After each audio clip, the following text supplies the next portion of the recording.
Welcome back to another episode of Key Factors Podcast. I'm your host, Mark Jones, and we are powered by ReviewMyMortgage.com, which is the largest index of mortgage programs in the nation.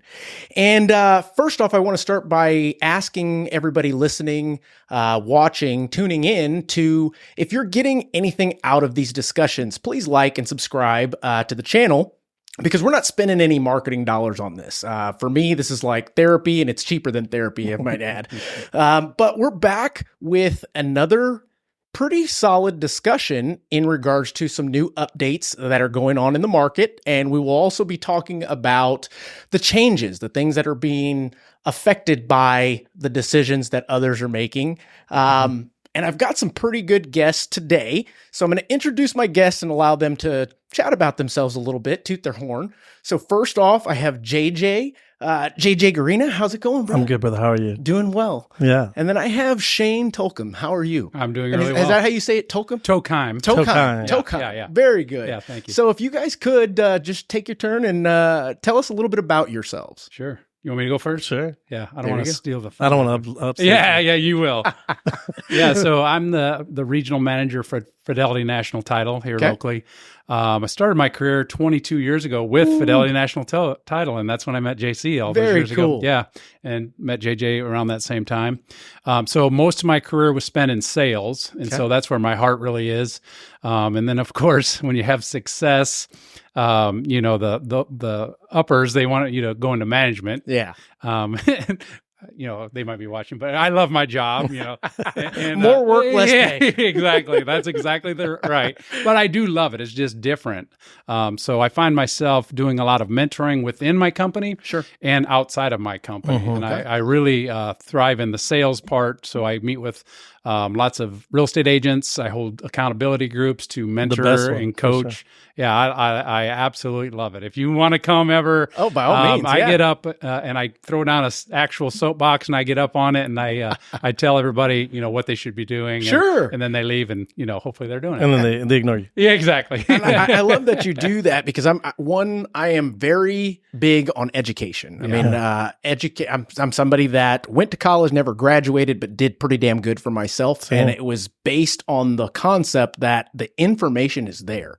Don't be a lazy ass and go and find it. Period. That's it. And funny, I don't know what the statistic is, but you guys probably can attest to this. Most people that go to these seminars, these pump you up, these encouraging things, there's like 10% that actually walk away and go and do it. Yeah. Everybody else, it's like that quick endorphin. We got something out of it, and then we went away. Yeah. And then another fun stat is, if you charge for that same class, you'll get more butts in the seat. Yeah, that's right. Weird. Yeah. Or commitment, at least more. Commitment is probably the word. Yeah, for sure. So JJ, who the hell are you, bro? So less years than him. I'm 19 years in the game. I was with another brokerage for 17 and a half years. I was a part of some franchises. We had an office in Laredo, Del Rio, Eagle Pass. Used to be a coach with them. Now I'm with EXP the last year and change. And do commercial real estate primarily. My business partner does residential. He's like ranked 25th in the state, 3rd in the city. Bobby, he's never around. That's why he's working. And I've taken more of a role of just, mentoring, coaching our organization. I was picked up by Success Magazine, and I'm a business coach with them as well. We're opening a Success Space right around here off 1604 and Bitters. And so I'll be the in-house coach there come February. He hasn't even said it, but he's a Maxwell guy. He's, a coach with Maxwell. Yeah. I'm a coach with Make the day count. Yeah, that's mine for sure. Right there. So me and him, we have like our yearly coffee that ends up being like 3 hours. I was thinking about that today. Right. We haven't had one this year. So, but yeah, Shane has been not only a mentor, a really good friend, someone I've looked up to the entire time I've been in the game. But yeah, so I'm a success coach, commercial agent with EXP. Fantastic. And I know that you both are very successful in what you do, which is why your butts are in these seats today. For sure. So let's get into our topic, the big topic, and then we can stem off of that many different directions. Sure. But as we know, the previous discussion that we had on here had to do with the NAR ruling, the verdict that came back, almost $1.8 billion. Obviously, that's going to be, they're going to take it up again and appeal it and all that jazz. But all the while, what has transpired is buyers are now turning the script to try and go after money that they believe is theirs. Right. And the concept is, and mind you, this one is way bigger. Right. And to me, based on what I've researched thus far, the first one didn't have very much grounds, but they won. Okay. The second one has even more grounds. So who knows what's going to happen, but they're basically saying that in turn, they were the ones that paid for the commission when they were told by their agents, and we're all culprits of this. You don't pay for the agent. Your side is free. The seller's going to pay for it, right? Right. That, in addition to the fact that they feel like they are overpaying for properties because of that. Correct. So just opening it up. Bust it wide open. So first of all, I thought I was going to just like watch my boy Jeff Garza. Shout out to him and Chris. Those are my two favorite people in the two of my favorite people in the game. So just I was going to watch a little bit of the show. Dude, I ended up watching the whole hour or whatever it was. And I agree with 90% of everything they said. I think they have really good points. My stepdad is a retired judge. So I've been following all this stuff for 3.5 years. Right. And anyone that knows me, I'm a very positive person. And I'm always like, I hope for the best, but I always prepare for the worst. Absolutely. Right? So, and when we talk, and after that, I said, dude, I loved your podcast. You said, bring it. And you said, bring facts, not fluff, because that's what the show's about. So I was, taking notes, and I'm going to, that's why I have a little note here. Yeah. So before this thing that happened in October, there was Justice versus NAR, which was a smaller case that no one knows about. And that's when me and my stepdad were like, oh, okay, there's something here.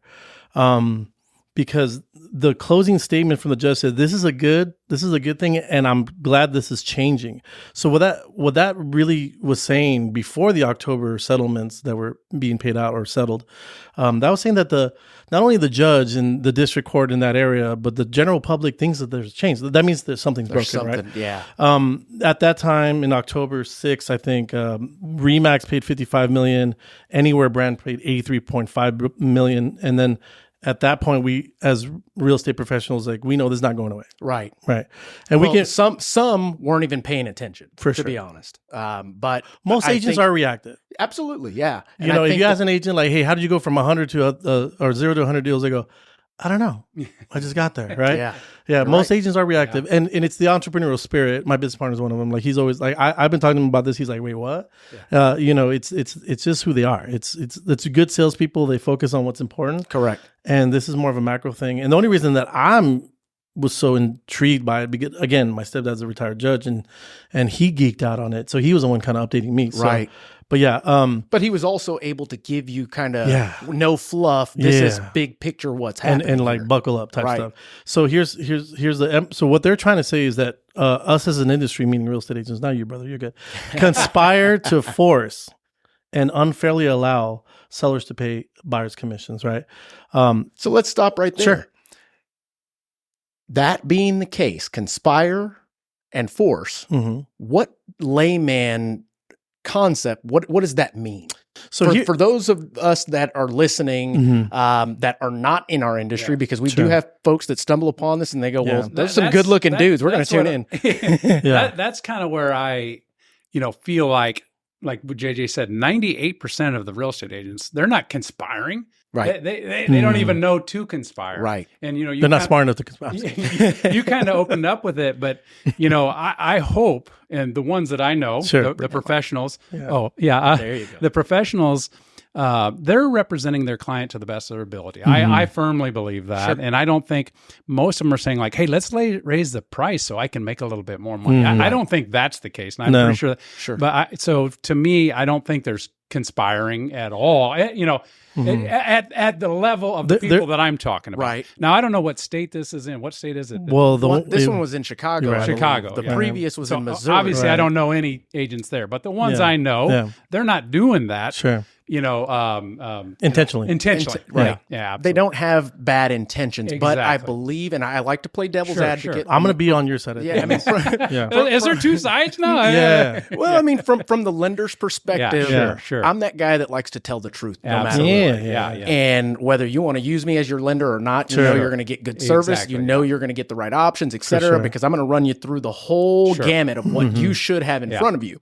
Now, based on what you're saying, whether they did it intentionally or not, right. I think that there is some bit of a team up concept when you're behind the scenes with a buyer's agent and a seller's agent. Right. And I think that that's just natural, innate. We both want to make money. We both want to get this house sold and purchased. How do we do that? How do we come to terms? Right. Is it considered negotiation or is it considered conspiring? So the reason that I think it's unintentional conspiring, or it could be viewed in that way, is because if you interviewed, I don't know, 13,000 agents in San Antonio alone, and if you said, "Have you ever told a buyer, don't worry about my commission, it's paid by the seller," right? Don't give me a polygraph on that. And then also, if you've ever asked a listing agent in the residential, say, "Hey, it's whatever percent, and I don't have to give." Well, they kind of end it there. But if they even go further and say like, well, what's the other thing? And why does the other paragraph say like 3 and 3 or 2 and 3 or 1 and 3 or whatever? Because again, there's no set cost. They go, well, like D.R. Horton's giving 5 and, Remax is giving 3. And if I don't give 3, then I mean, so again, unintentionally, that's what the public's viewing it at. But here's where I am probably on your side on this. So, because I'm in commercial. Sure. It's not like that in commercial. Just so you guys know, I don't have a side. Yeah, me either. I want us no, all the devil's to advocate win. side. Now, I believe the that there is, Sure. in the end, there's going to need to be a change. There's going to be a change. There you go, yeah. There's going to be a change, and we can talk about the changes and what can happen later. Yep. But why I will play on your devil's advocate side is because I have a unique perspective that, again, my dad's a retired judge. I'm also in commercial. We don't. Sure. We don't play like that. No. We don't even put the price of the properties because it's a non-disclosure state. So we're not forced to on CoStar and LuminNet like they are on MLS. We don't have commissions on there. That's right. So I've been playing this game for a long time, right? Sure. So, but this is where I want you guys to think about this. What other industry are you charging for your services not based on your experience? Think about that. So that's a good question, and whatever comes to mind and quickly I think, would be car sales. Sure. Okay. Car sales, and that in a certain instance, but not really, because they have a tiered system. The car salesman, they say if you sell up to this, then you make that. You sell up to that. So not really. Actually, it's based on the experience of the month. Even it's about performance. Correct. Yeah. No, think about this. So like my dad's a retired judge. So when I lawyer up, and I have many times, right? So I literally, the last company I was with, they came after me, and so I went to literally to go find a lawyer. And I asked the lawyer, like, are you very versed in non-competes? And how many have you done? How many cases have you won? And what of them were like this? And he said, here's my resume. And it was something like, I've done 22. I've settled on my side 22 non-competes. Oh, and by the way, 4 of them were with that company. I'm like, sold. Wow. So I'm like, take my money. That's right. Right? Take it. Yep. Whereas a buyer's agent may not even know how to but to barely log into the MLS, right? Sure. And then he or she is paid blank. Correct. And not because they've been in the game. Not because they know a bunch, right? Not because they've got proven results. No. It is you got the buyer first. I was here, I unlocked the door, boom. Here's another thing too. Another time that I've lawyered up, right? For custody stuff, right? Me and Max are cool. But even then, right? Like my dad said, hey, when you interview these lawyers, shout out to the baby mamas out there. She's good. Lawyer's cool. I like her. So when she said, hey, make sure that the lawyer knows the judge. Yeah. And I'm like, yeah, that's kind of important, right? So think about Helen Guajardo, his partner or life partner. They're not married, but life partner. Like, because she is, right? Sure, yeah. He's like, it's out there. It's out there now. We don't have any filters here on this show. It's out there. But like Helen is such an amazing realtor, and Helen's created just an amazing career, just being cool with everyone. And so like I would hire Helen if I was buying in the San Antonio metro area, or Bobby Cortez, because they can call Helen, and who do they not know? Right. So when it comes to like lawyers, if you knew the judge, then I'm going to pay you more. That's right. So, but not in our industry. It's just not flat, but it's just a bank. Boom, boom, boom. And so in that case, I feel like the plaintiffs were like really called us out on how we are. That's true. So, and if I can go a little bit further, so what? No, please. So please. these are the alleged goals of the plaintiffs. They wanted to create competition against real estate agents. There's already a lot. It's it. Yeah, bro. It's not even whatever. They want to dramatically. That's the word. Lower commissions. Okay. Now pause there if you don't mind. Yeah, let's do it. So let's have the lowering commissions conversation. let's do it. And I've had it a couple of times. And I've had folks on one side. Matter of fact, they're all on that side. Don't touch my commissions. Yeah. This is what I make, et cetera, et cetera. Okay, Yeah. great. But when was the last time that you had to go to a buyer or a seller to get the contract signed? When was the last time you had to meet with a realtor in person to negotiate? When was the last time you faxed a contract over to get it faxed back? And the reason why I used say to that wait for faxes. I used is to. when those commissions were structured, that's how it was. It was not a DocuSign, dot loop, sign sure. here, press hard, click hard, etc. For sure. We're doing less, and our pay is the same. I totally get that. Yeah. I agree with everything you just said. I feel though there's other things that realtors hopefully, and we're going to get into this later, about the market. Hopefully the ones that have really worked on their craft that we're getting better at. Because also back then when my dad, my biological father was a broker, so he had all the control. So he had a lawn sign. He'd be like, I'm going to show you Shane's property. I'm going to show you, Mark's property. I'm going to show you JC's property. And then I'm going to show you my property. And it was like ugly, a little bit cooler than mine. And they had all the control. There was no Zillow or IDX or anything like that. So that was also when those commissions were based, right? And so they had complete control. And now we have inundated buyers that have a plethora of the grass is always greener. And so the really good, talented agents that, I help and he helps train and coach, like, yes, we have different problems. We have to like hone them in and like narrow their focus and hopefully learn on our craft of language and closing, where when not talking crap about my biological father in the game, but like that was a pretty easy game. Sure. You show them 4 houses, they have to pick one, boom. I remember them signing on his hood. Yeah. So, I mean, so there's the give and take, right? Absolutely. So, yes, we probably can get more done because of the digital age. And now with AI, it's probably going to explode even more. But I feel you have to be more talented than you did in the 80s. So there's that, right?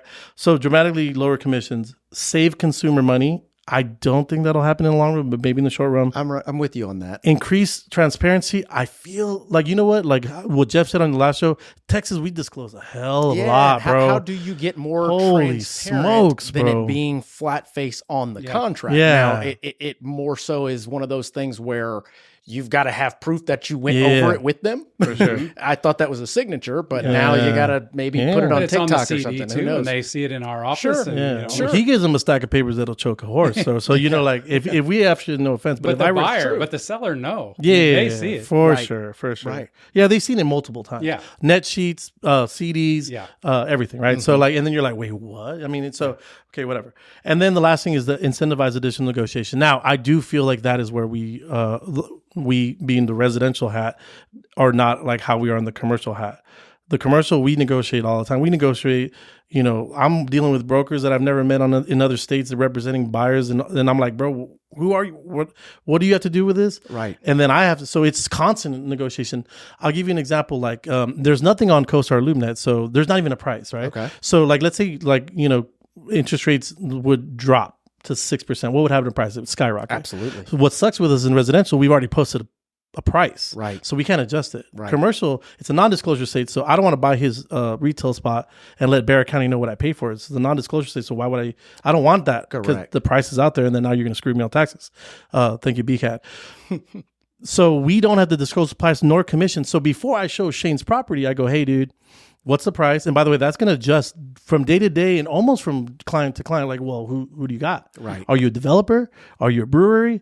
Are you, right? So are you an investor? How weird that changes, right? See how it's so absolutely fluid. Do you have money? How much money do you have? Yeah. See how fluid it is. Sizing you up. Absolutely. Yeah. No lock boxes, no short in time. Like we're in the 1880s. We might as well fax offers over there. So then I have to ask him, then he's going to disclose to me, and he might make me sign an NDA.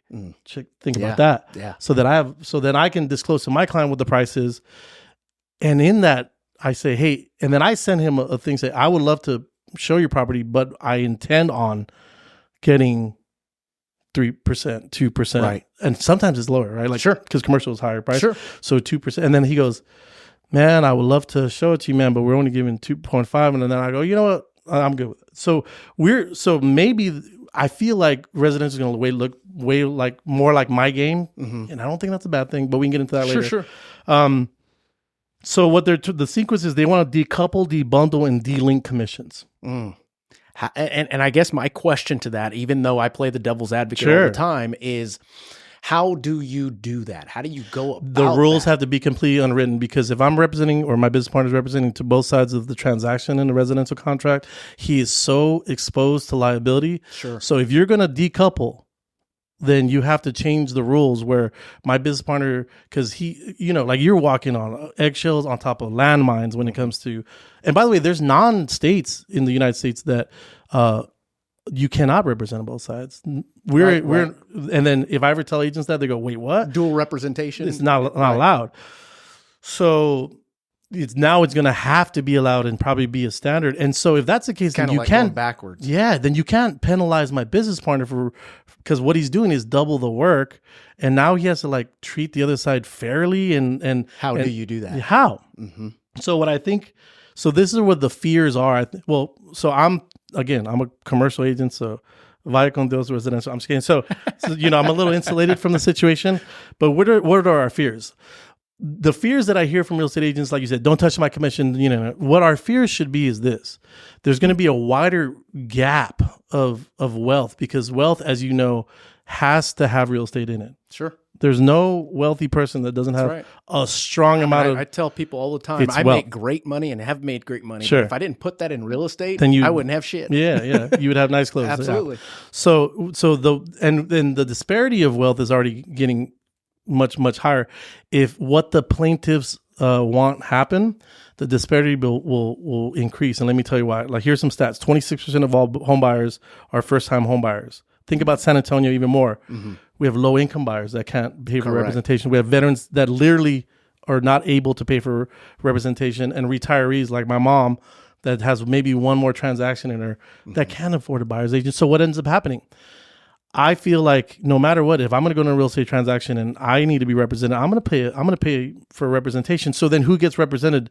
The people that have money. Who has money? The people that already have real estate. So what we should be worried about, besides my commission, my 3%, don't take away my 3%. Right. We should be worried about the general public and the disparity of wealth, because that's going to be a bigger fallout from all this stuff. Well, that raises a great point that I had not really thought deeply about. Sure. And that is the concept of the haves and the haves not. It's going to be bigger. To afford it. It's going to be bigger. And then coming back to, do you believe enough consumers out there see the value in the realtor in representing them? Well, obviously they do not, right? The educated absolutely do. And the educated, more times than not, you're going to have 50% that can afford it, 50% that can't. Yeah. So that puts the market into a 25% bucket that will be able to pay for it. Right. We're going to look more like legal, and we're going to look more like law transactions and commercial transactions. Transactions in commercial with the less transparency and more fluid and more negotiation, and the legal people go all the time to represent themselves, or they get the attorney. What's the dude who think that they know real estate? Or no, like, let's say like you get in trouble, you get, God forbid, a DWI. Oh, you're court-appointed. Court-appointed. There you go. And that, so I think we're gonna have court-appointed realtors, right? Right. I think that's what's gonna happen. And you know what happens then? That's when you like. Oh yeah. I mean, they literally created the word settle. Yes. You settle for these things, right? Because of what's gonna happen. Right. I feel like. So I think it's gonna be let like. Let me ask you this: do you think that, and this is just it's not a great solution, but it is a solution. Sure. If brokers converted agents to salaried position. Okay. I don't think that would work at all. I think it could. Again, it happens in commercials. So So this is why I have a unique perspective. Okay. So this is what I think is going to happen.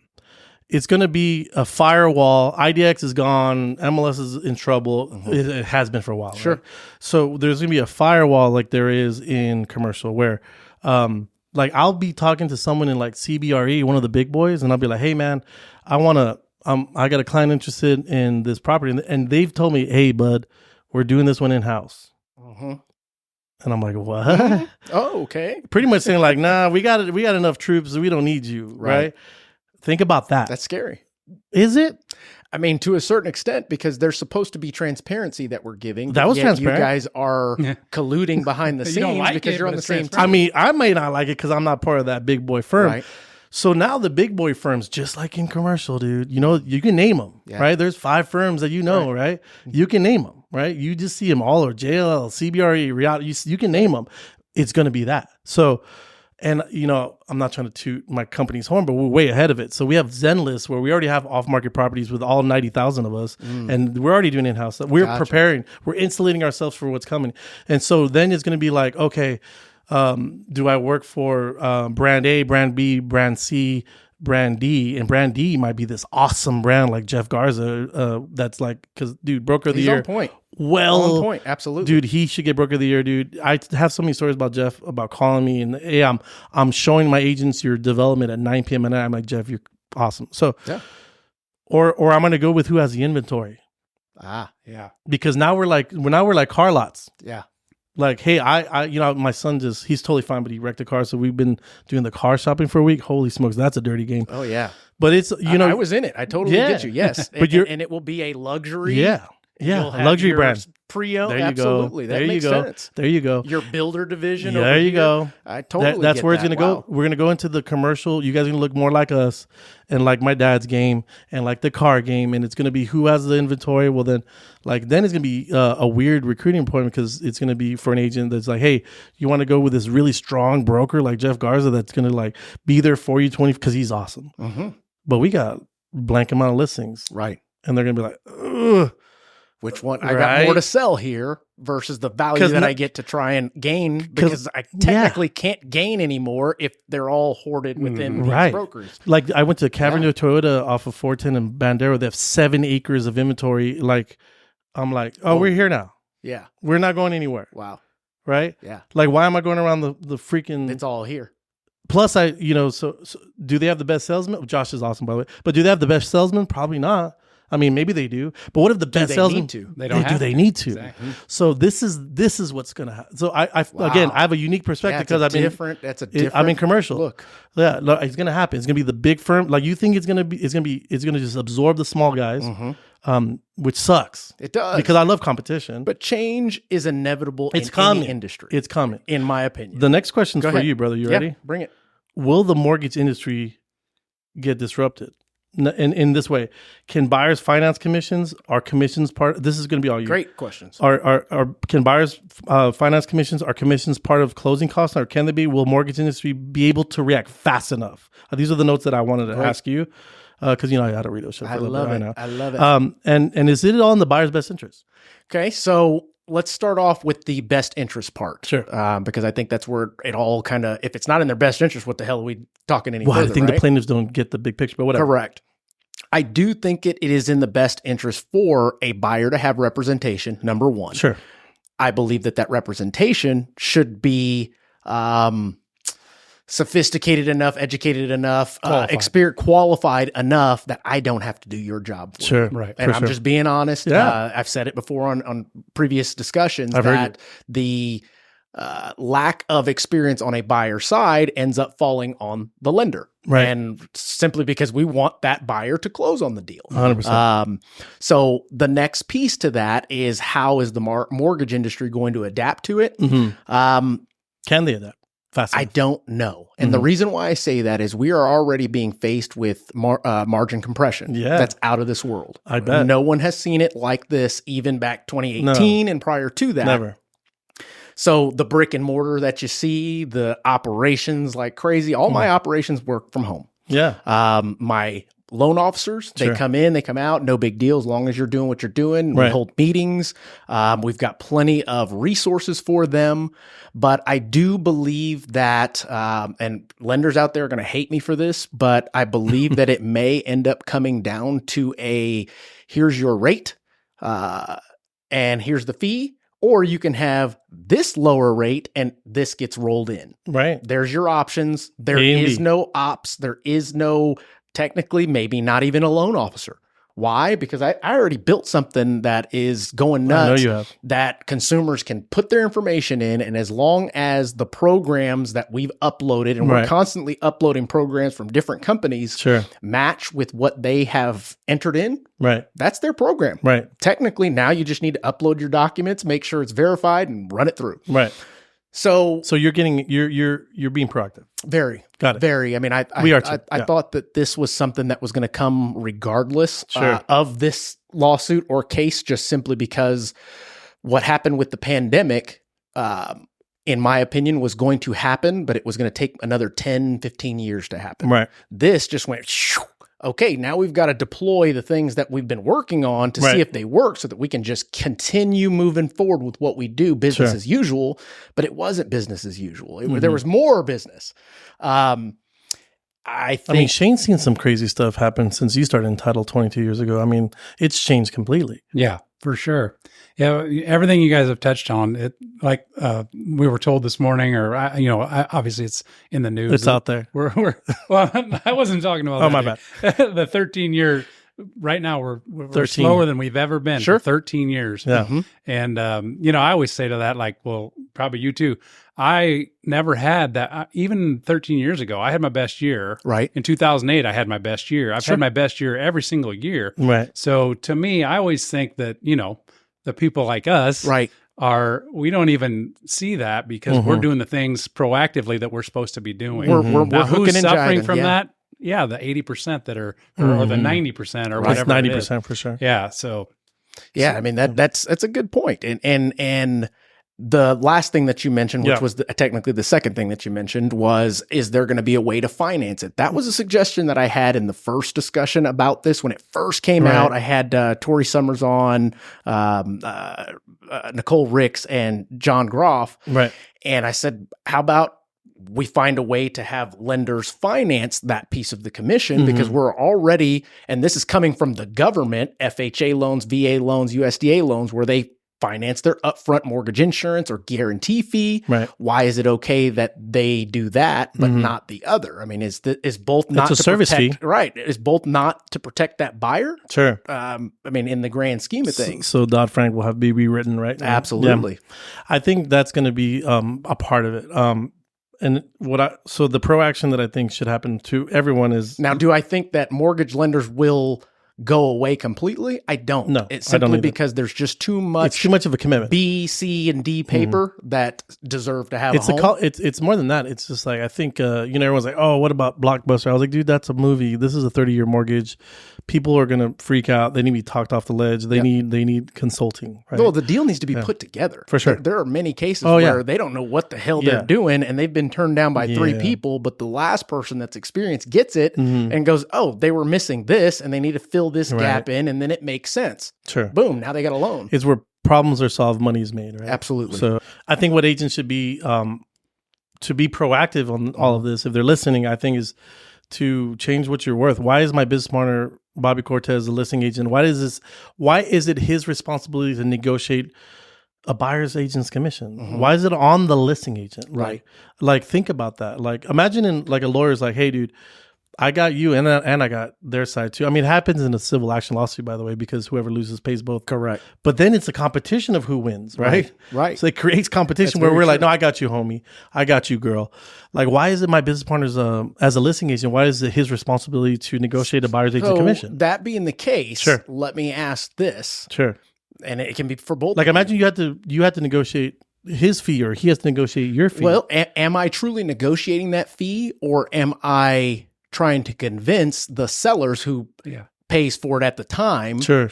This is the way that we market your listing. Right. And that kind of leads into something else that we don't have to go down the rabbit hole all the way, but the steering concept. Yeah. You've got properties all over San Antonio that are 2%, 1%. Sure. Why is it they're still negotiable sitting at all? Why are we negotiating? Why can't we just set it? Yeah. Why can't we?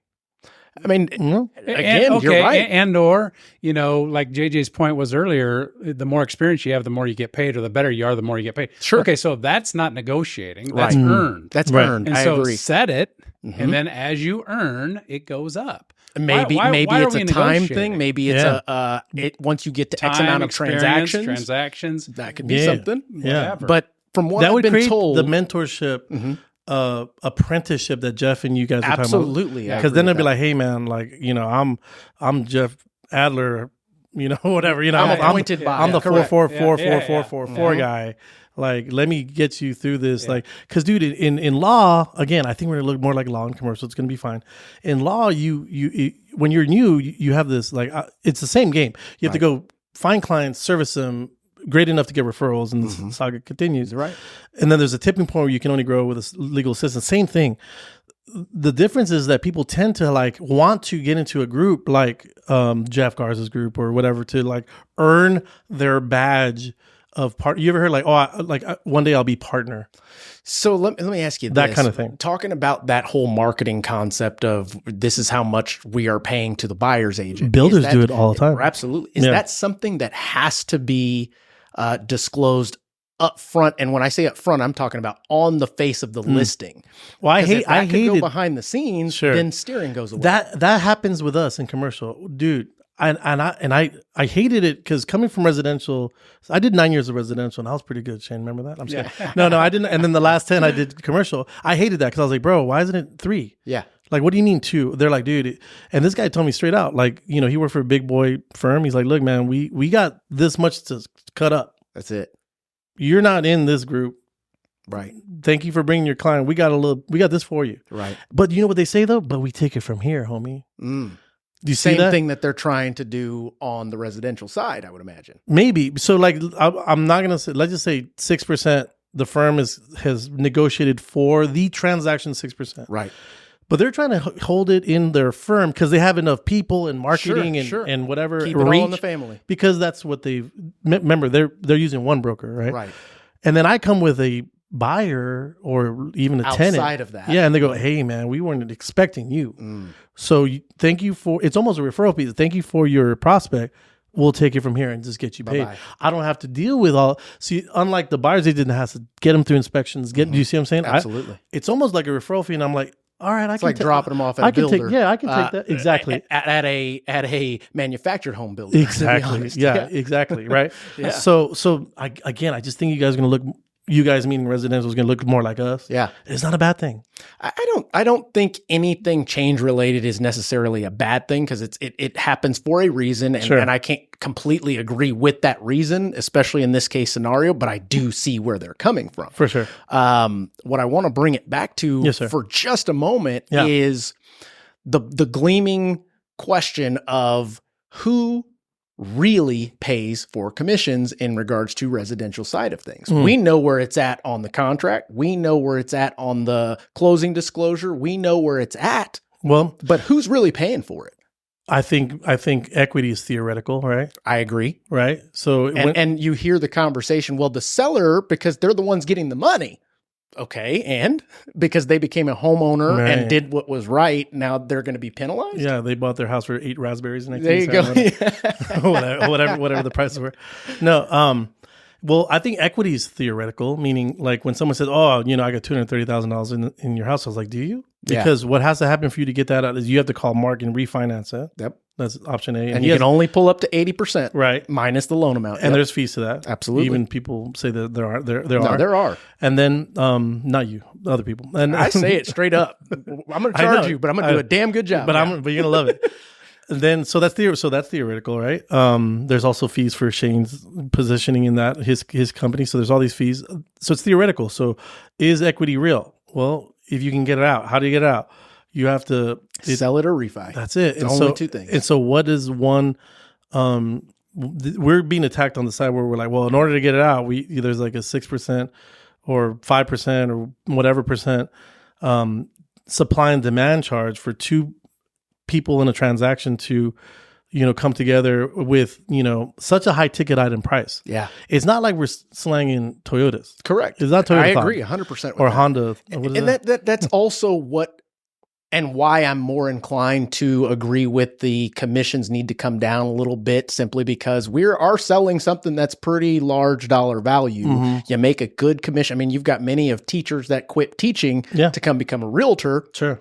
And surpass their $60,000 a year salary in 3 months. Sure. But yeah, that's a good, go ahead. But just like lawyers though, think about like all the cost is up front to us. So if I went to Mr. Seller and I say, all right, homie, you want me to take this theoretical money out of your theoretical property or the equity out of it? Well, then am I on your salary? then are you paying me hourly? Like you do a lawyer? Like, right. So I think it's going to come down to, and we're going to get to this if you want to, like, what are some other things that you can do? I feel you can really, like, well, like, before we do that, go ahead. I want to know from you guys who you think is paying that commission. That's what I'm saying. I feel that it's a price of the market. I think both sides are. Okay. I really do think both sides are. I think that... So when agents say that you as the buyer, I'm the buyer's agent, you're getting this for free because the seller's paying They shouldn't say it that way. That's incorrect. And I want to get into that later when we talk about Shane and his accountability with these agents. They're saying that because they're not showing value. Well, and I think they're coached to say that they are by the to wrong people. Correct. But I don't hear people saying that. And of course, I'm not a seller, but nobody's ever said that to me. Nobody says it in front of me. It may be happening, and they may say it, but they've been coached. Yeah. They've been coached by their broker to say exactly that. I plead the fifth. And that's almost avoided. Fifth? I don't know if they say free. I know they say it's not going to cost you anything, which is free. And the seller's going to pay. So to answer your question for me, it's coming out of the seller's equity. That's who's paying for it. And that's one side of the coin. The other side would be the only money that comes from someone out of this whole transaction is the buyer. They're the ones that get the loan. They're the ones that either pay cash for the whole thing. They get the loan for it, etc. And then it's all chopped up on the CD. But let me remind you, before any of that happens, we real estate agents pay for marketing costs and lawn signs. So we it's only if and when. All these contracts say if and when. Right. The if is really big. There's many a time, especially in this market where especially in commercial, like, it's such a big risk. It's not like a little lawn sign. We got banners. They're expensive as hell. Right. And we have like, and by the way, our MLS, which is CoStar LoopNet, they charge you per month like gangsters. So like, like they're like, hey, you still want that listing on? Watch out this. So there's so much upfront cost that, again, the plaintiffs are not really thinking about. Like, then if that's the case, if I'm going to get paid less for work, well, then pay me hourly like a lawyer. Right. I can bill you that way. Retainer. Retainer. That would be that would be chopped up. Correct. Yeah. Retainer. Yeah. Retainer, and then pay me hourly as much, just like a lawyer. Then like, we can be gangster like that. It makes sense. But they're not going to want that, homie. I don't think so, and nor do I think that realtors will be able to continue to keep up with the continuing education, the courses that you may have to take in order to get to that level. Then make it the upper echelon of the people that can. Well, then make it harder to be a realtor. Then let's solve it. That's what we talked about. Let's solve it. Yes. Then why is it we are racing to the bottom? NAR is, and everyone's trying to make it cheap and accessible to become a real estate agent. My dad stopped doing law, not because he wasn't good at it.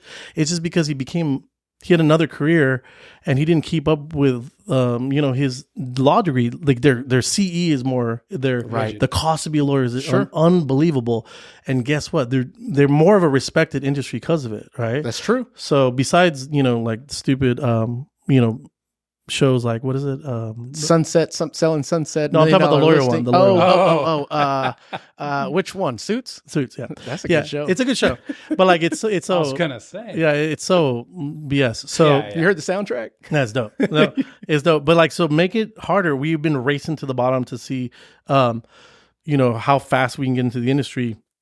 And then I see agents that come in, no offense to anyone, I'm not trying to talk mess about anyone, but I see agents come in, they think it's just like, hey, what else can you, I see agents leaving brokerages because, oh, dude, they charge me $89, but they only charge me $40. I was like, dude, if you're worried about that, if we couldn't open a taqueria if we were worried about $150 of, that's right. So why are you in the game then? Yeah, correct. Like, and I think that's what everyone, I'm going to say it. I don't care if I'm crucified. Why are you in the game yet then? Shouldn't be. Because lawyers, the herd thins out quick. You become a public defender with a salary. If you can't originate, you chase for a bank or work for a bank. Exactly. Right. Yeah. You look over leases at the airport for a set salary. Like, if you're going to take the risk and for the reward, right? Well, then you got to be good at your game, which is where I feel like goes into our new topic, which is this is where we're at in the shift. I think this is where the cream is going to rise and the rest is going to boil. Now, do you think that with a shift like this, sure, it would absolutely crush the brokerages that popped up in the last, let's call it 5 or so years, Dude, I don't, like the Yes. EXPs, Yeah. like the Reels, like the multi-level marketing, so to speak, concept of real estate. brick and mortar is, dude. Don't get me on my soapbox because I didn't bring mine. So dude, this is the end of the look, dude. My dad was like C21 back in the day, right? C21 was awesome. It was the only international brokerage ever, right? Then Cole Banker killed them because they had all the reload contracts, Right. So they're like, sorry, homie. Like they still have all the reload contracts Yeah. with USA and Boeing. And then Remax said, nah, homies, we just want rent. We didn't even want splits, right? And then KW came along when I came up, and they're like, you know what? We could just want this much, and then the rest is yours. And then, dude, But that was only possible because they had so many agents. That style of the Correct. temple. Well, the C21 model was like the broker had all the power because you have to have all the listings in the broker's name, and his sign was on the sign. His number was on the sign. That was that model. Gotcha. Cole Banker same. Mm-hmm. Remax said, no, they're the first one to say you can put your number on the sign. We just want rent. Right.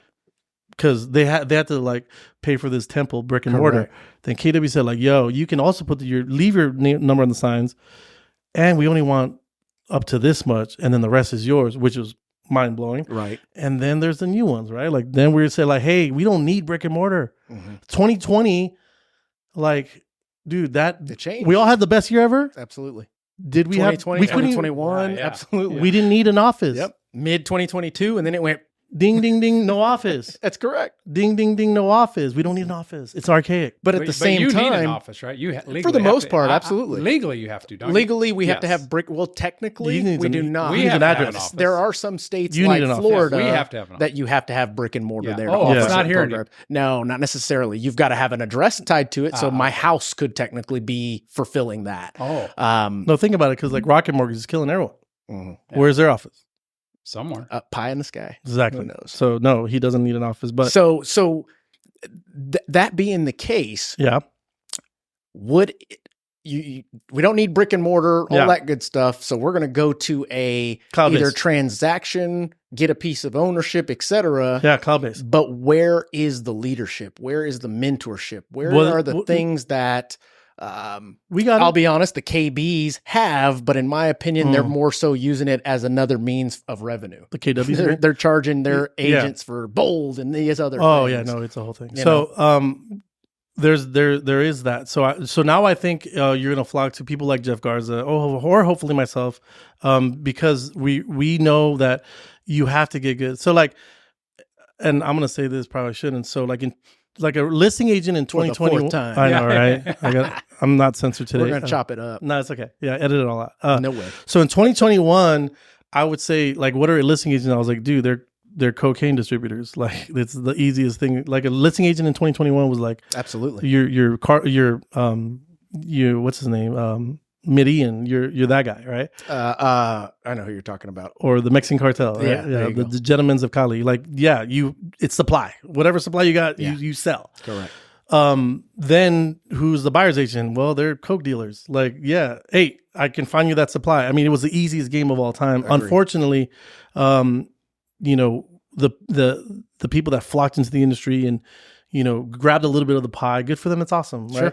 But they never worked on anything like how me and him have been working on for 20 plus years, which is like neurolinguistic programming. Like, did you know there's audio, visual, kinesthetic, and now there's audio, digital ways of how we want to be talked to, we have sub-languages in English. And if you tell me certain things like, you know, and your audio, but I'm a digital person, or I'm it presents it to you the way you then- should have it. then these deals fall apart. And these agents that come to me like, yeah, man, my deal fell apart. And I'm like, well, tell me why. And then I'm like, dude, you're just speaking your language to this person that's not understanding you. They're not learning how to close, like, or being accountable for results. Well, I'll help you out here. Yeah, go ahead. So a lot of the top 1%ers, the ones that have built their business and are more than likely mentoring at this point, Yeah. are having to jump back in to do business Oh yeah, because there's not enough. But our motto is back to the basics, for sure. back to my process, back to giving that consumer 45 minutes instead of 10 minutes. You wanted me to get some shout outs here, dude? Hold on. Yeah. The agents that flocked Right. like you were saying, Sure. never got a chance to even figure out what the hell the basics Bro, were. they don't even know what a price change addendum looks like. Right. They've never done In it. addition, we had so many properties on the market and selling and offers that you had to start using a form that waived appraisals, but nobody knew how to use it. Yeah. It was like, what the I hell? didn't. You're asking thought it me, was I'm weird. the lender. It was weird. Yeah.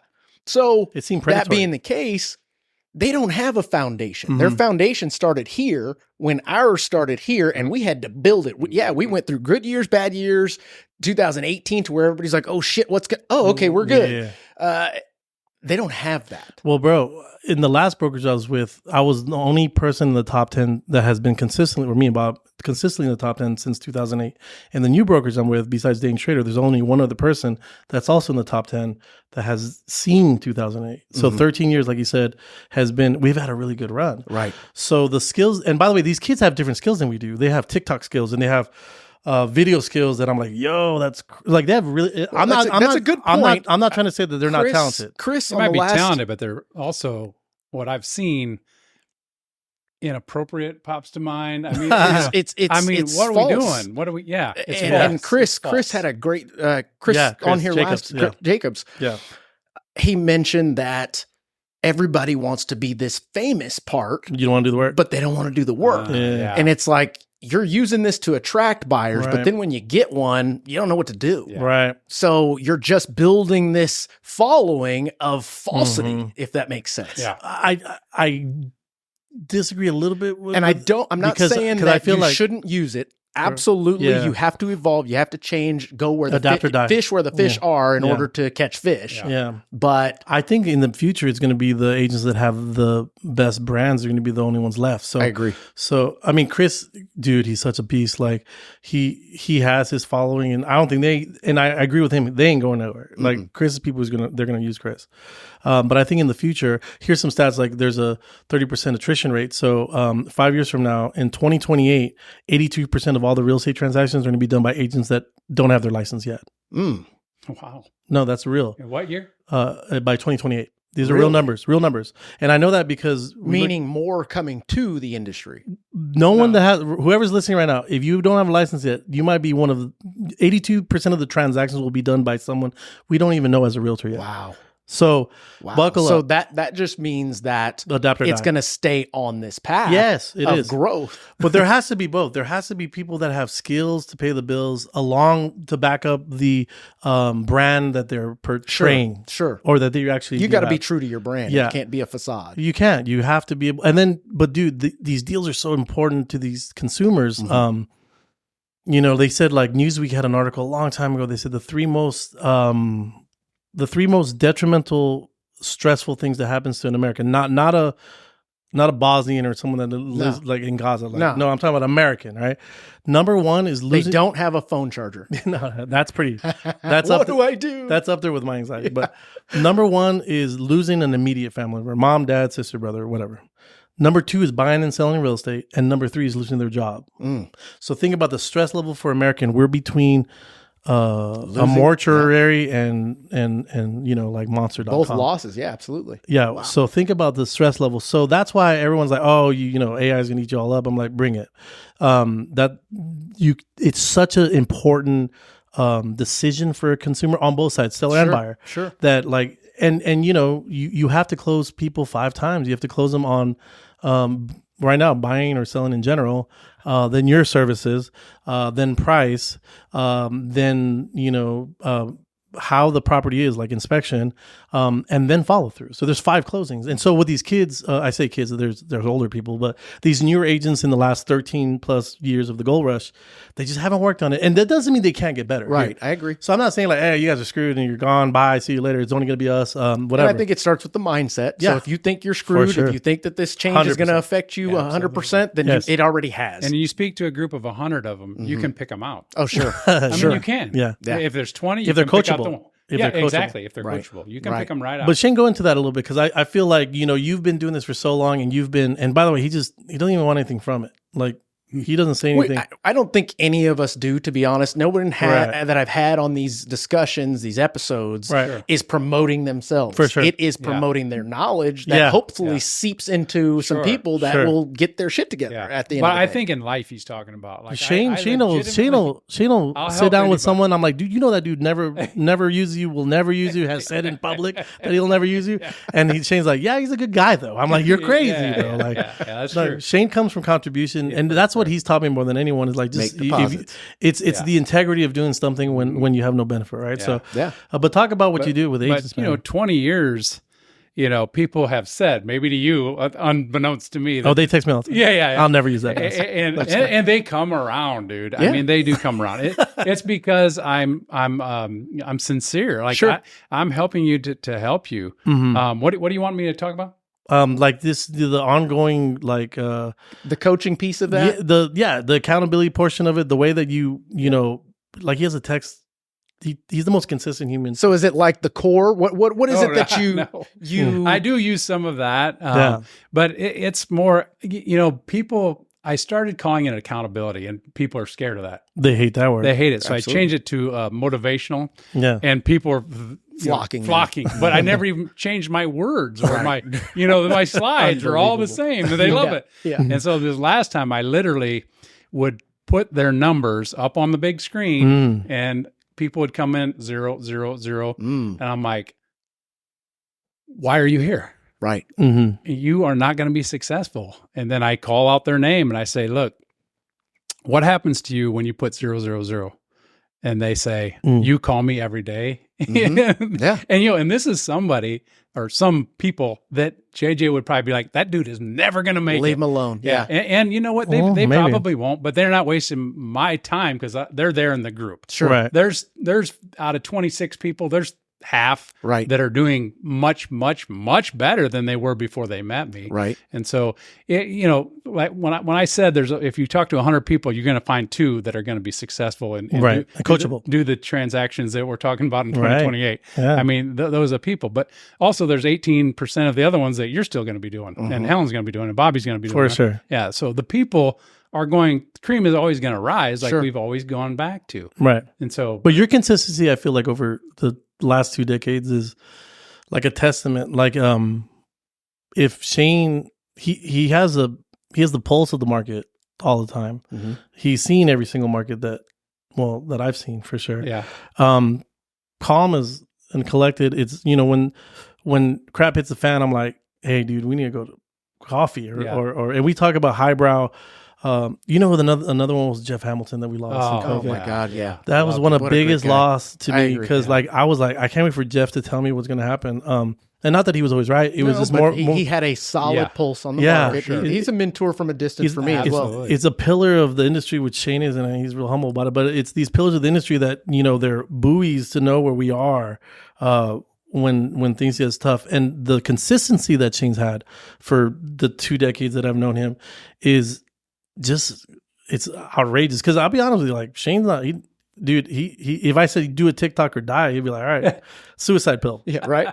yeah. Well, you're gonna have plenty to put out after this episode, just so you know. Yeah, for sure. So they say it's like fashion, right? So this guy told me like, there's fashion and there's style. Yeah. Right. Fashion may work with your body style and your complexion and who you are and your age group, but style never goes out. Right. So he says, like, you'll see a dude that paid $500 for a suit in the 1980s. He still looks good in it. Yeah. It may be an outdated suit, but he still looks good in it. And I think he's style. Gotcha. Fashion comes and goes, right? Absolutely. And I feel like that's what Shane's done for a super long time. It's just been super consistent. I still get texts from him every Friday. I don't reply all every time, but I still get these text messages from, and it's motivational, it's insightful, and he's asking you like intriguing questions, and and he does it without caring if anyone responds. Because I'm like, how many people don't respond? You're like, most of them, right? Like, yeah. I think he doesn't care. This morning I sent 200, and probably most of them did, but it was that very heartfelt one. So, but I think that is something that's very crucial to a successful realtor, any sales position to be loan officer, any sales, correct. So now that you mentioned that, I want to parlay this into just maybe a bigger concept, because both of these cases, I don't think anybody saw coming. They weren't like, you know what, we should probably I was following it for prevent. 3.5 years. Well, it give or started take. 3.5 years ago. But when where it would came- you place yourself in the level of Well- knowledge of everybody involved? Right. You're up there, dude. But even still, that case came about 3 years ago. Sure, Nobody yeah. was paying attention to Nobody. it. But what I'm talking about is 4 years ago. Oh, yeah. Nobody saw it Yeah. coming. Yeah.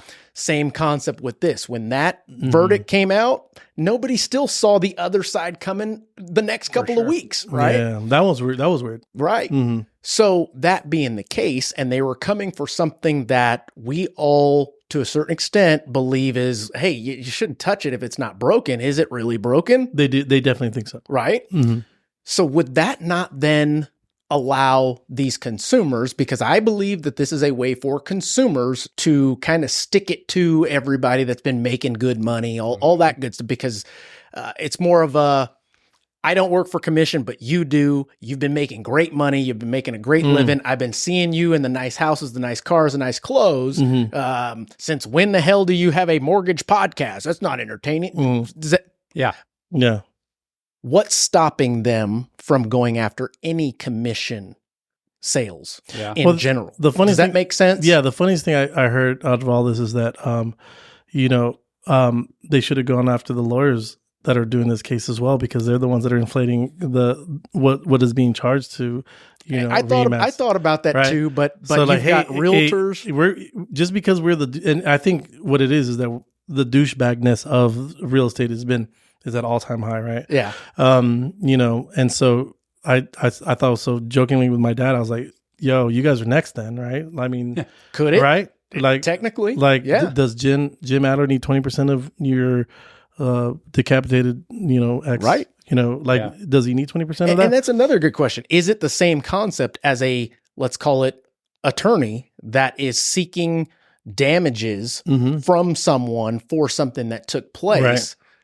Is it not the same concept that a realtor is getting paid commission for some work that they've done? Yeah. Because the bigger the lawsuit, the more they're going to make. Absolutely. Right. And the bigger the sales price for a Absolutely. house, the more they're going to make. And the more people that are involved, like a class action lawsuit, the less they'll take up front, or they don't take anything. Right. They don't take anything. Yeah. They In don't fact, need to. they run Right. commercials like, were you wronged in the, did you buy a house between 19, Right. yeah, That's right. like That for And 19 that's what's million. happening. for sure. That is what's happening Yeah, with it this. is. But to me, I'm like, bring it, because if that's the case, I think then you work on your craft, bro. Like you got to work on your craft. So, I joke all the time. I say like, man, they call it internal motivators. So the internal motivators that most people have, like the love of the game. Like my business partner is super weird. Like we'll have a day off on, like, I know for sure we have no buyers on a Sunday, and then I'll see showing time, and I'm like, Bob, who's showing?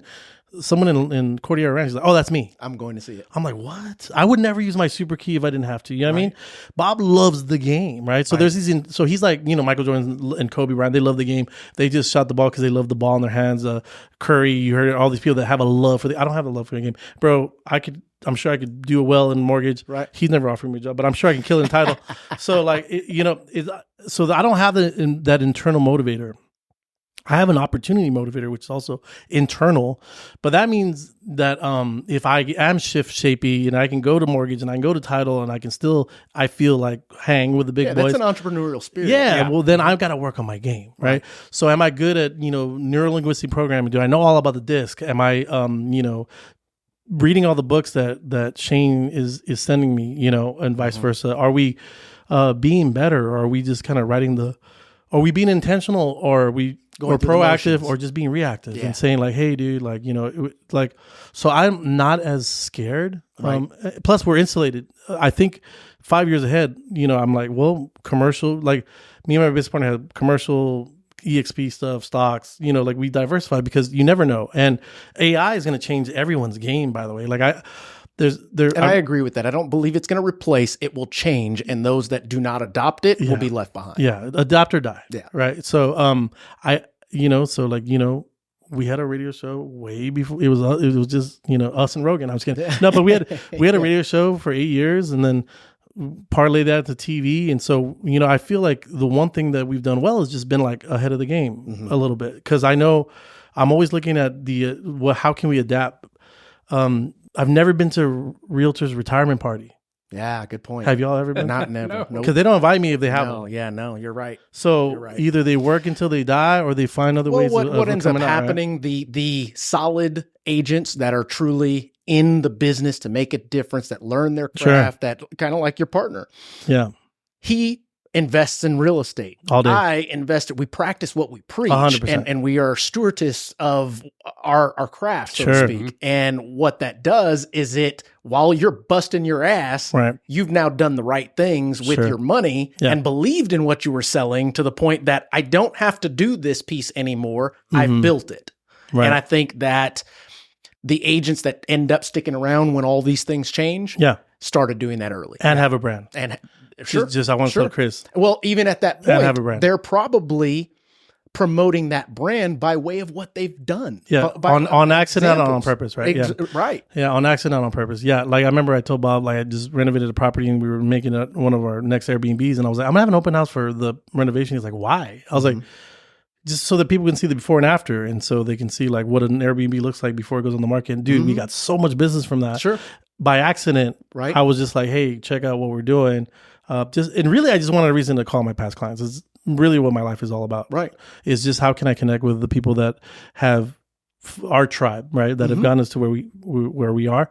And then it ends by accident. It's created like the short-term rental brand or whatever, but it is by accident. But I think that many agents out there, both buy side and list side, don't know that concept of staying connected with your clients, because that is going to be what feeds you for the life to come if you do it right the first time. That is exactly what I teach all day, Right. every day. And, you know, I feel like we go in circles, even in this conversation, to say the people that are on top and have crafted, bettered their craft are going to remain there. Correct. And the people that aren't, and what do you call it? I forget. They came in, they were floundering because nobody showed them. Right. They're going to be gone unless they're smart enough to find somebody to teach them and then deemed coachable. Sure. You know? Oh, yeah. And so, The deemed coachables, I agree with that. Well, I have one more question, Go for it. and then we give any time to tell whatever stories you want and all that jazz. So this being such a big ruling, the new one that's coming out, any changes that come about, do you believe, do all of us own real estate here? You own your own home, all that jazz? For sure. Do you believe that it will affect our values? And because I firmly believe that Texas is one of those markets that we have plenty of land. We've got great leadership. We've got great opportunity. Our cost of living is still low. So we've got income tax. Absolutely. We still have so many people, not only that are flocking here, but are still yet to flock here. They're gonna come. I have a feeling and a belief that our values will continue to be solid. Even through 2008 debacle, they dropped a tad and it went right back up and stayed consistent. In this whole 2022 stint, we gained a lot of ground in our values. But even since then, it still hasn't come backwards. And a lot of folks are saying, well, we've seen price drops. Well, yeah, if you go up by 30%, you've got to come back down by 5-10. You're still above 20% in that. Still growing at this. Absolutely. You know? So you're talking about home value. Yeah, I'm talking about home values in general, because we've got some clients out there, consumers out there, even homeowners currently out there that are listening to the bigger media that don't know shit about what we do. They just literally read off of a screen and here's the picture and this is what's happening in California. So it must be happening everywhere. Sure. What do you think that values are going to do if a change like this is enacted? We don't know what the change is, but there's going to be a change. We all kind of agree that there's going to be a change. We don't know when, we don't know how or what, but would that not affect values one way or another? And it could push values up. But we don't know. I don't think it will. I don't think it'll affect it negatively. Because what JJ made a good point. You know, who's paying? Or you asked the question, and he answered it. Right. You know, it's coming out of the equity, really. You know, and so if it goes down, that's not going to affect the price of the home, you know? So I don't think it's going to. And like you said, we have always done this in Texas. Sure. For as long as I've been in the industry, I've never seen it do that like it did in Vegas and California. Okay. Because that was like like they got that was illegal what happened there, right? Right. We've just never done that. So I don't foresee that happening. Well, let me add a little bit more to it, a little bit more of a framing. Sure. Let's say you've got a for sale by owner. Okay. And they know the game. They know in order to get this property sold, they've got to put some kind of nugget out there. We're going to offer 2%, 3% commission on this thing. Mm-hmm. And let's say they're playing with a $300,000 number. If a buyer without their realtor goes to them, and I was watching a podcast on this and I did not agree with them at all, but I want to see. Okay. If a buyer without representation goes directly to them, they already know that there's 3% for the realtor that they don't have. And they say, hey, buyer, let me buy this house from you for your full asking price minus that 3%. I want that 3% to go towards my closing cost or off of the price of the home. Mm-hmm. Number one, would the seller take that deal knowing that my net is the same dollar amount? And number two, back to the value. Would that then eventually affect the values a little bit? I say no. And let me tell you why.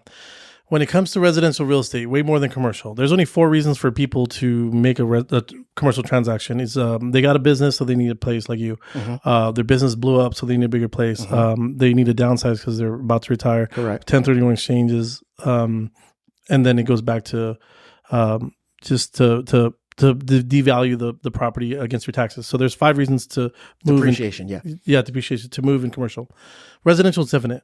I got married. I got divorced. I got a new kid. I got another kid. My other kid went to college. My knees don't work. I need a 1-story. I'm tired of a yard. And, I need, condo. There's a million reasons. Correct. That's why I'm always laughing at these residential agents. Like, I can't close anything. Bro, I got 4 things. You got an infinite amount of things. Anyway, so don't let me get in that soapbox. So, but when it comes to, when I have to step into the residential game, like when my business partner's on a plane every 3 weeks, right? So I have to go back into residential once a month. It freaks me out how emotional it is. Like I got lenders yelling at me. I got buyers crying. I got sellers cussing at me. I got title people freaking out. It's like, bro, because commercial is like, it's numbers. Like, does it work or does it make sense? Yeah. How many people pass by this today? Is it the demographic that I need? No, I'm out. That's it. We go, hey, maybe next time. That's it. Yeah. That's why it's so conducive to my personality, right? But when I go back into the residential game, I'm like, no, dude, it's like so many moving parts and emotions. When you tell a seller that they don't like your house, they've raised little Jimmy. Mm-hmm. You can see, I go into listing appointments where you see the little marks. Mm-hmm. This is where they came home after their honeymoon, right? And when you say like, hey, this is whack, or, the inspection report says this is whack, you're calling their kid fat. Yeah. Or worse, right? So to them, yeah. Yes. I see that. And then buyers, the poor buyers in 2020, 2021, and 2022 that were just getting whacked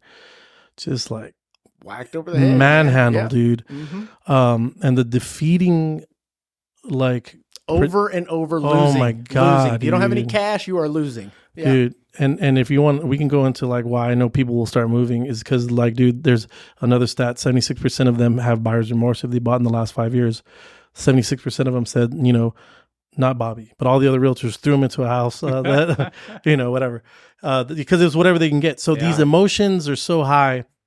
And it's not like where you're going to work, it's going to where you're going to live, where you're going to raise your children.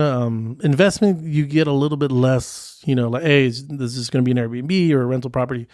But it's such a big commitment with a high ticket price, and it's so emotional that's why I'm not scared. So I think so that's the value piece. So the values. So in that scenario with the for sale by owner, he's going to keep it.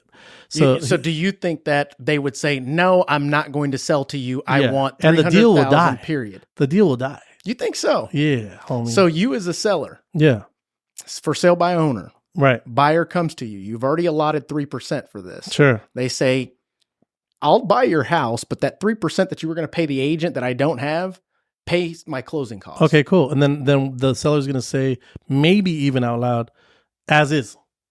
And then the inspection's going to come, and there's going to be something like an uninsurable roof on there. And then this awesome lender is like, hey, dude, because my insurance guy is super cool, and we pulled a clue report, and that roof is uninsurable. He's going to go hey, man, you got to make it clean. I was like, no, as is. I give you the 3%. And why do you feel that way? Because they gave them something? Because it happens all the time. Even if their net is still the same. That's why. But initially, they're going to take it. Okay. Yeah, that's what I want to get out of you. But it It's ain't- logically, I go, literally last week in my own neighborhood called a for sale by owner, and he said it in those words to me. right. What? Like it's 515, Right. but if you don't have an agent, I'll take the 3% off. That's exactly what he said to me. Sure. And I think that there are And a then he ton listed of it. agents, right? And it went under contract, and now it's back So- on BOM. Oh, but you've got a ton of agents. There's that 5 believe closes that you need to do. Right, but You're there's- just talking about one, and that's his price. That's correct. That's his price. I agree. But there's a ton of agents out there, including the podcast that I was listening to, that believe that sellers only focus on the sales price, not the net. And I'm going, dude, since when? Yeah. I've sold plenty of homes, and all I gave 2 shits about was the bottom line. How much is going in Yeah, my but budget? I think a lot of them. No, do. you know what? I kind of so hear me out again because I've been working on my craft for 20 years. When I tell a buyer will come to me and say, "Hey, Mark approved me for 400, but I want 375." I'm like, "Cool," and then they're like, "Hey, we go to see a house for 375," and it's like, "Well, let's offer 360," and I go, "Why?" Mhm. Because what they want to do tomorrow. Just get a deal. No, tomorrow's Thanksgiving. That too. No, tomorrow's Thanksgiving. They want to tell their uncles and their aunts like, "Hey, they had it at 375, but I got them 360." So I say, is this ego or is this for you? And so I have to walk them through like, well, what if we paid 375 or even 380, but you didn't have to have any money come out of pocket, and you can use that money to spruce up that kind of shitty kitchen, and then you automatically, and I can show them numbers how, it would be worth way more from day one. Like, or do you want to, and I even tell them, or do you want to just tell your dad you got a house for 360? Right. See, those conversations, these plaintiffs don't understand. Setting the But expectation. you're talking about on the buyer side? or seller. Or seller I'm side. talking Setting about the the seller expectation side. on either side. Right. Yeah. And I'm Or talking the about- seller too. Like my business partner Yeah. talks to the seller all the time because they're also wanting to flex and say, but we sold for this. Yeah. And I'm like, or they'll say, my favorite thing is when we go to a listing appointment and say, like, especially right now, dude, because agents don't understand absorption rates, or they don't understand like that. It's not about, since July of last year, I stopped using comps. Okay. Okay. I said, well, John down the street sold for blank. I was like, okay. John down the street sold for blank when interest rates were 3.75. So the buyer paid this payment with a 5% conventional loan. And so this is what your house is worth per payment. Yes. Perception from a buyer's perspective. No, Yeah. because that's the market. You're right. We can talk all this crap about give or take sales price or whatever. Would they not, and net. Like the market is pure. What will somebody's willing to pay? in this neighborhood? Yep. Like with that school district close to that HEB, like what are they willing to pay Per payment month. wise? So Per then month. I go, now we're at 8.5%, Mhm. or probably lower with I think mortgage. I'm just kidding, Sure. or whatever. Then this is what so yes, Johnny down the street got this, but dude, so we do talk to sellers about the net. So then let me, perfect. That being said, do you not present a net sheet Every after single time. listing? Thank you. And that's what a solid agent does. Net sheet. Yeah, like every And- single and time. how You would many of not them are believe. solid? Who the hell does it? You would not. I believe know. You wouldn't. I Yeah, actually- yeah. It's those people we've been talking about. Exactly. And that's what drives me insane to go, how can you say Yeah. that a seller doesn't care about their bottom line? They do, but They want to brag about their sales price. Okay, but they really do, also though. want to know what's They in do. their pocket. They do, but I've seen deals get even more in the commercial world. yeah. In the commercial world, people are like, "No, it's this," and they're like, "I'm like, where'd you get that number for?" It's because I bought it for that, so I'm selling it for that. And dude, I even see more in that world, but it is a lot of ego, and that's the problem. Where I think, like, where we started the podcast, where there's problems being solved, there's money to be made. There's Correct. going to be a problem here. Yeah. We can't just we can't sell houses on Amazon. Zillow came after us. Open Door came after us. That model's bust. We didn't even talk about what I kind of wanted to. Like, this is going to kill all them. So who's going to need buyer leads after this? Right. So talk Right. about inflating prices. Yeah. Right. Well, we're not talking about, and what the plaintiffs and everyone's not talking about is like, what about like the cost of leads? When I started real estate, dude. Well, first of all, we were in. There wasn't leads. There wasn't there buying of leads. We've always been avant-garde, sir. No, I'm just kidding. No. We used to put like ads in the paper. Right. Correct. I remember when me and Bobby got the middle of the magazine, the one where you staple. We were like home, like we were got like the big ad. dude, we were doing studio, like, dude, we had like the craziest, like, bro, remember we were in the middle, like the middle, Yep. the staple, Absolutely. middle of the magazine. Imagine if I was still doing Full page. Bam. boom, no, 2 double page. Right? Oof.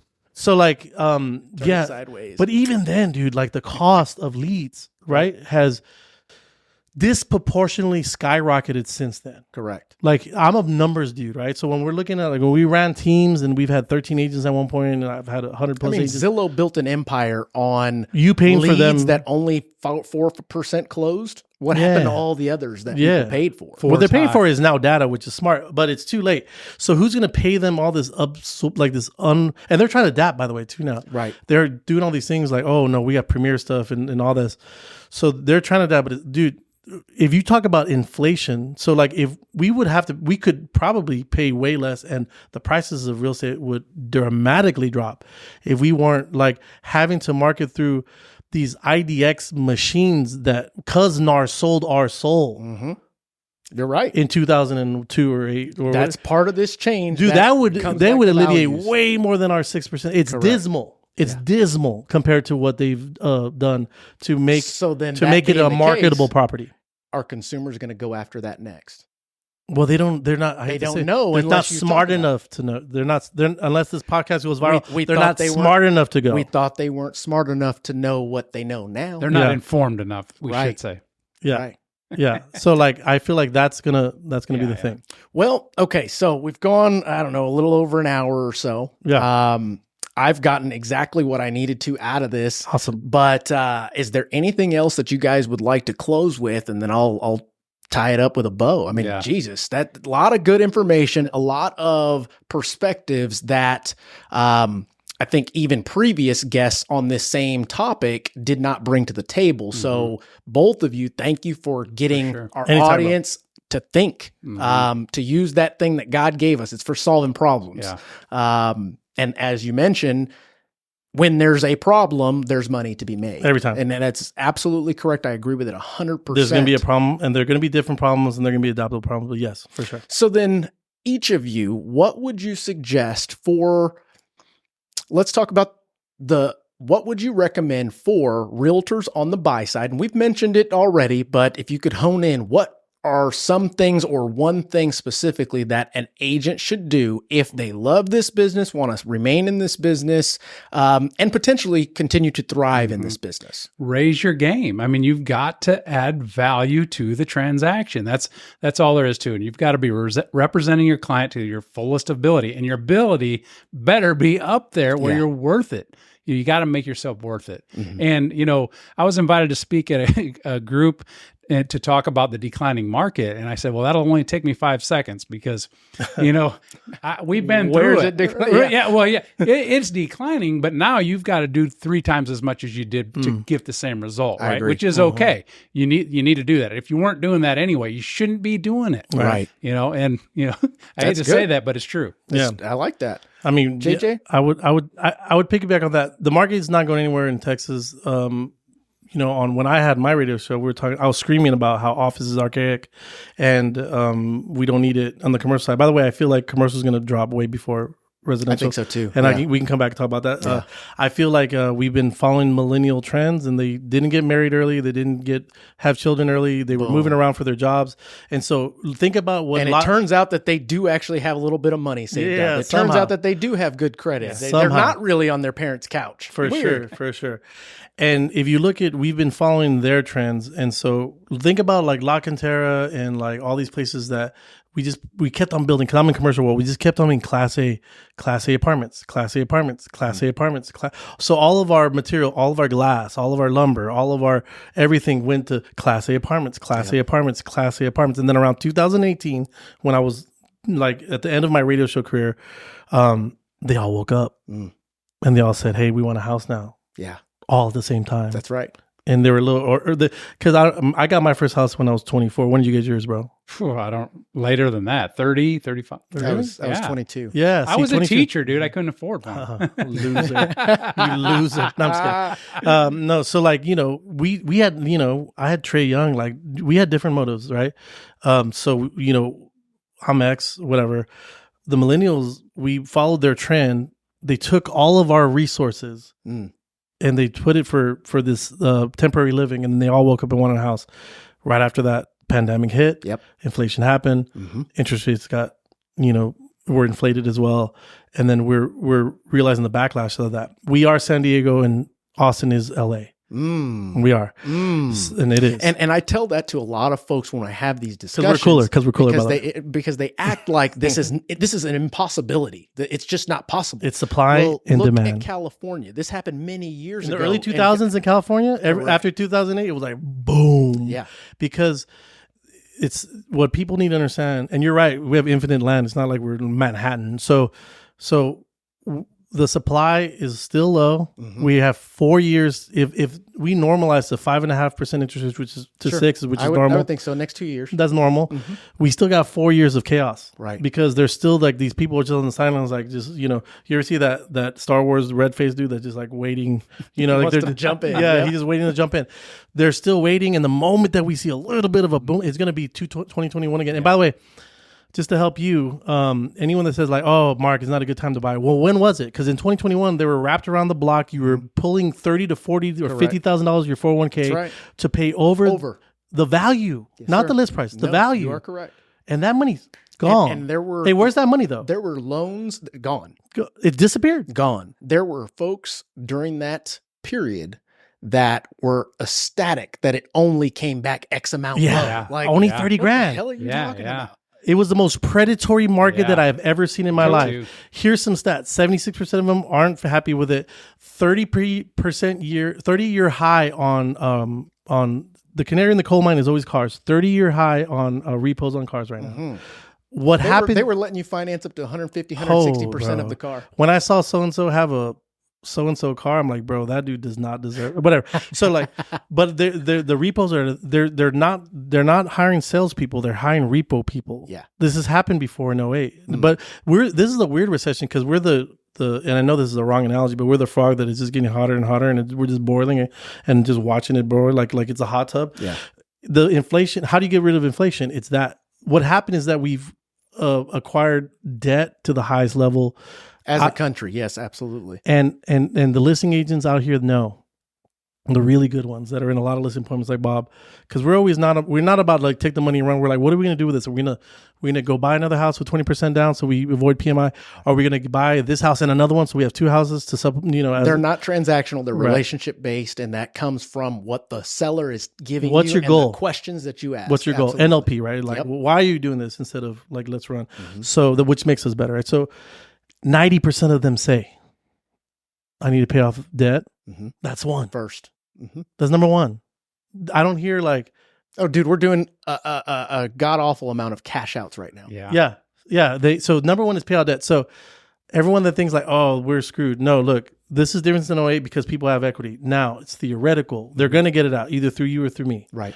They needed to pay off debt. Everyone is highly in debt, and the interest rates on debt are ridiculous. Ridiculous. Yep. And back to like the disparity. So what happens if the plaintiffs win? This is what's going to happen. Then the wealth gap is going to change, and so middle America is going to become, instead of homeowners, they're going to become renters, right? And then the middle class will become renters. That market is already going to get crazy, and then the lower class will become homeless. And that should be the one thing that we care about. Not all the other stuff in my 3% and all the crap that we talked about today. We should care about that one factor. That's what you should be fighting for. It's called the American dream for a reason. Correct. It's the only way to lift change generational change, break them. It's how to lift people out of poverty. It's how I've helped people like pay for medical bills that they couldn't otherwise from purchasing real estate. I've helped people pay for their children's colleges that they couldn't if they didn't have real estate. I've done so many good things in 19 years of real estate, and I'm so happy that I've been part of it. That is what we should be worried about, not the 3% that we may or may not have to hustle for or show value for. It's what we're going to lose. So I would say yes to Shane. Sorry, long No, that's answer. fine. Is we're going to be fine, and we are San Diego, and Austin is LA, so just buy. Yeah. This is a better time to buy than 2021. He's looking for a property. I'm looking for a property. If that doesn't tell you anything, then you should. But just elevate your game. Learn about how to close 5 times with the buyer. If you're an agent, find someone that can help you like hold yourself accountable or help you coach and break mindsets. Work on your game. You have to become the best now. Yeah. That's why you said, what do you want to name the podcast? I was like, Playtime is over. It's time to hustle. Yeah. It's just time to hustle. That's true. That's and I'll leave it with this. I was showing a couple of properties because Bobby was out of town. I'm going to shout out to Lisa Sin and Robert Elder. These are some big agents. Yeah. Lisa Sin, Robert Elder, monsters. Yep. So I show 5 houses on a Sunday. Okay. Robert knows when I'm in the house. Like, what's up, buddy? How'd you like the house? not his assistant, No, him. not his right. virtual assistant. That's right. Him. Okay, Mr. Rolex. I've had him and Stephanie on the show. Daddy Rolex. And Absolutely Lisa great. Sin too. I love her voice. Hey, she calls me like I was like, girl, did you have a camera? Did you know? Yeah. And I was like, gangster. That's when I was like, these are the cream of the crop. Right. You know what? They're not like they got, like you said, they got back in. Mm-hmm. Their hands are dirty. Yep. They're like, let's roll. They know the fundamentals. That's right. They know what is needed to, like, it was being easy.